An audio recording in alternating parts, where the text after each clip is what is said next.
Welcome to Pardon That Vine. My name is Riccobono, and this is the world's most unbiased wine review forum. And today we are tasting one of my favorite wines in the world called an amarone, which we've tasted many on this show. It is at the $48 price point. Like I like to say, I know I've been on a run of more expensive wines. If you're looking for value wines, just go to the episode library, type the grape varietal, and there are probably 100 or more shows with wines under $15. So, or just shoot me an email anytime and I can give you a recommendation. Let me address the shirt first. Obviously, I'm an enormous Giants fan. You know that I collect these sports vintage shirts. But the Vikings, this is purely for Brett Favre, who happens to be one of my favorite players, if not my favorite athlete of all time. I know a lot of people hate him. I happen to love him and think he's amazing that he's playing at 40 years old. Enough football talk. I know people get annoyed about that when I go on a sports tangent. This is the Catherin Zardini 2003 Amarone. Campagnola is the producer, and with Amarones they dry the grapes out on mats and increase the sugar content, and they do have a little bit of a sweetness, raisiny flavor to them, so you kind of have to be prepared for them.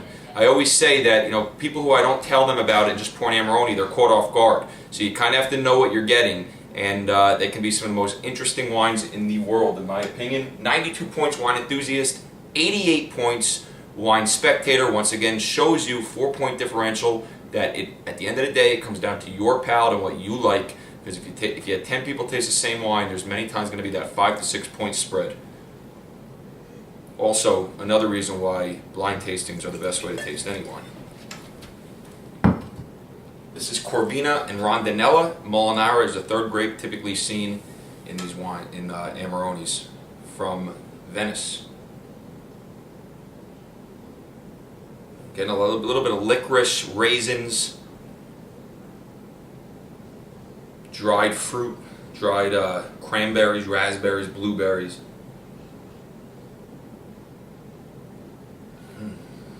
Love that nose of a good Amarone. Getting a lot of licorice on this one. A little bit of chocolate. Let's give it a try.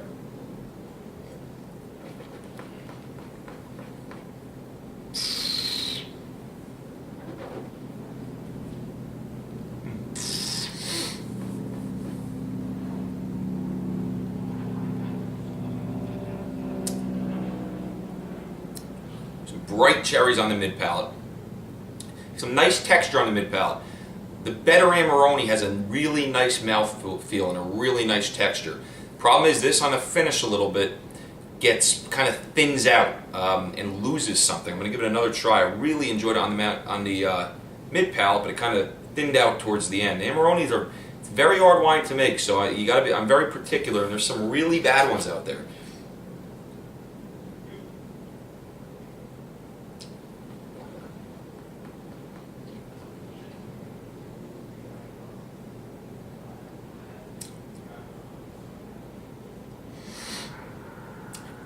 I'm going to go more towards wine spectator here with an 88. There's something great on this mid palate. It has the texture and it has these bright bursting cherries, but it just kind of dies out. Now it doesn't die out completely. There's still a finish, but it thins out. So it's just a little off. $48 in this economy. It's just I'm going to have to pass it up. There are other Amarones out there. Tomas Busolo. Being one of my favorite, if not my favorite, $50 wines, Amarones in the world. Check that out. Shoot me an email if you want me to remind you of that. Hope you enjoyed the show. Have a great day. And my prediction is Favre is going to have a tremendous year this year. Have a great day, and I'll see you tomorrow. Thanks.